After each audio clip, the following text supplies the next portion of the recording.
willing to step for constituency reps. They are all qualified for the cards, but as it stands, we have only 200 accreditation cards. Two, we've had instances of EC officials in Eastern region extorting money from our reps before they are given the cards. And our third issue is that the whole process is not standardized. You have some regions requesting for passport pictures. Meanwhile, there are no pictures and names on the accreditation cards issued by the EC itself. And so these are three main issues that we seek redress, and we want the EC to give us explanations. At least we need them to give us the criteria for issuing the accreditation. Once that is given, the EC and the new force will find a common ground. Thank you.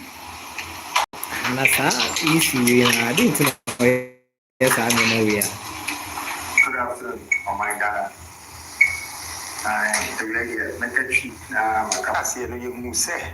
Ghana is controlled by a duopoly. I've also served for 32 years. Into this very moment, it's historic. It's a revolution. Because no, we are Emma Tunjinai, Emma Sa Abai Minui, in who says, he said, dear competition, Omania, and Tina, first no much. But the same Antissa, and I wish I near Koswan. I can see that this not just discrimination, but we're also being cheated, undermined, and restricted. We have managed to put together almost 40,000 polling agents, only to find out that we have to write a letter for every single one of them, 40,000 people, in a space of 48 hours before we get accreditations.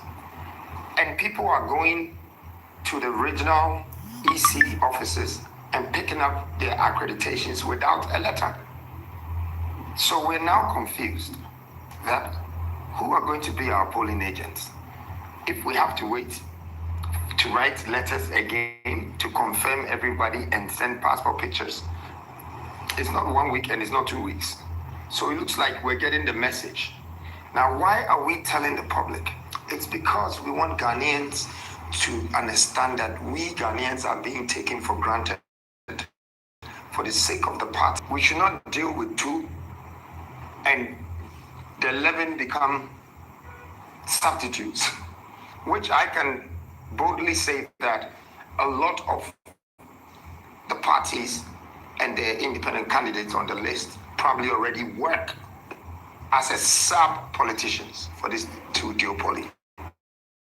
But they might not have the courage to say it. I'm saying it. So they might not be as worried as we are now. We're working so hard and putting 554 people together, 30-something thousand people who are going to be polling agents to be able to protect whatever votes that Ghanaians give to us. And then you all of a sudden bring restrictions to stop us from doing that. That is not democracy. I'm very grateful that just by calling, everybody's here. 48 hours for this vote to start. And that is the final section of our elections. I call for peace, understanding, and respect for humanity, which I said this in the balloting room the first time. So if in front of the cameras in the EC balloting room, people are exchanging numbers to become whatever 7 and 3 and 4 and 8, then how serious are we as a country that in the polling room, these guys or these people are going to be very clean as democracy is supposed to be? My point is very simple. If we don't practice the transparency of us dealing with each other and understanding why we're governed by politics with these conditions, then we would always be ruled by some superpowers that we don't know about. And I don't think someone would follow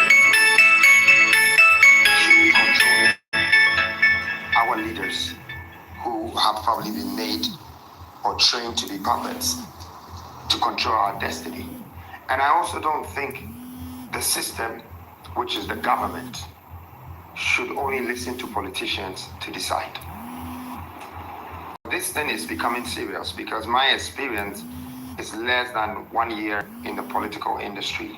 And I can tell everybody for a fact here that African politics is dead and doomed. It needs to be resurrected because the media works for politicians. The government works for politicians.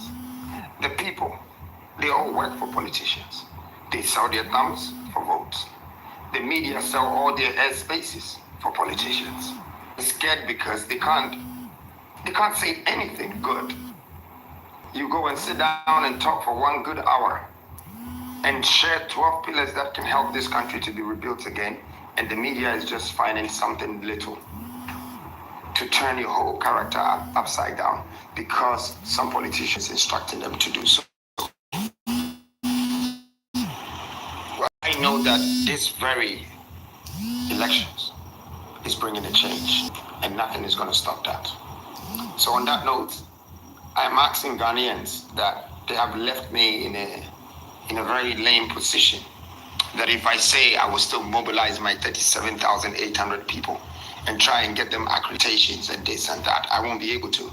But I'm going to ask Ghanaians that since they're giving the accreditation to people, the people who are going to volunteer for New Force, God bless your souls to help us to be our polling agents, whether we have to pay you or you want to do it for your country or for your nation. We just need people who can stand for the truth. People who can stand for what is right. People who can stand for the country and for the nation, because we all have one purpose, and that one purpose is for us to survive on our own lands where we were born. We have nowhere else to take as a country, and I want Ghanaians to wake up. You might be happy with what is happening, but very soon or sooner than later, it might affect us. And if not us, it will affect our children. The truth, until we get up and start to straighten ourselves, we should remember and we should start looking for solutions for 1,000 more problems that is coming to us as a nation. But as for me, I've sacrificed myself to the nation.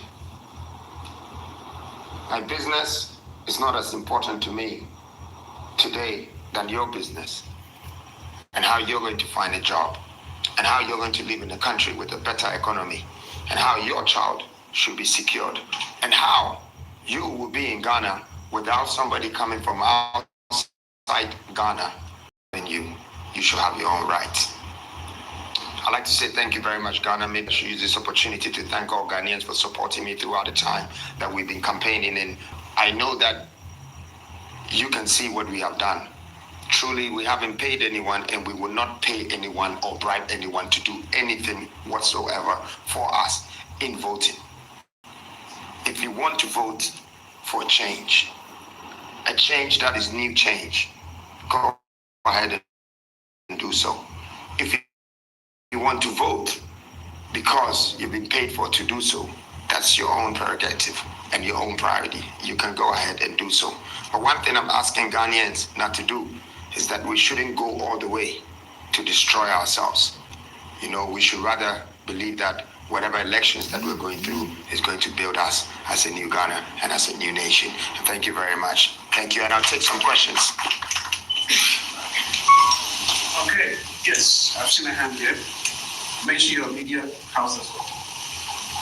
I'm not from the media, basically I came from the United Kingdom. I think I've been in touch with Monaco media since 2020. I was in the British Army, so I'm a British Army medic. I think the media, you guys are here because now we're fighting the war of information warfare, and you people don't know how powerful you are. It's so sad to hear what Nana is saying. Our political arena has been compromised. I have been in the military for 8 years, and I know what is being planned outside Ghana and what our intention out there is for Ghana. We all want to come back, and we need to unite and build a legacy that will build a future for our next generation. So we just don't want to have our cameras here just to listen to Nana grievances like he's God. But we need to unite as a people because we need to take our destiny into our own hands. We need to build this country together. My family there's a lot of politicians in my family, but I am here to support Nana because we need to do the right thing. If we are not getting the numbers to represent us at the polling station, Joe Media have the mouthpiece to defend him and to bring the change that we all deserve. We need to build Ghana and we need to save Ghana. Otherwise, we will also go into exodus. This time they will not take us into the Americas. This time they will not take us to Australia. This time they will not take us to Britain. This time they will chain us and they will destroy us. Let's rise up and let's vote for change. Thank you. Thank you very much. Any other question? Okay, my name is Eric from Lakers TV. So I want to know what the issue with putting in I mean, having a representative at the all polling station and ensure fairness. Were you not given any criteria or any prerequisites for how to get what's secure competition? All right, thank you. Any other question? Let me just answer this. All right, thank you. Yes, I think that they have all the information as these are our basic requirements. One of them is to have the polling agent first so we can give you the accreditation. Now, with 552 accreditations, if you have given us 200 and you're holding 350 and it's less than 48 hours for us to vote, but think about even if you're going to distribute this to the constituencies, that's 276 constituencies around Ghana. So if you gave it to me in the next 24 hours, how do you want me to smoothly do this? That's one. But you're still holding the 200 and it looks like you either have to pay money to get it expedited or someone might have a personal interest. But that's one side. This constituency executives that are responsible to also check the ballots and the votes, I don't think they had the same system, just the party.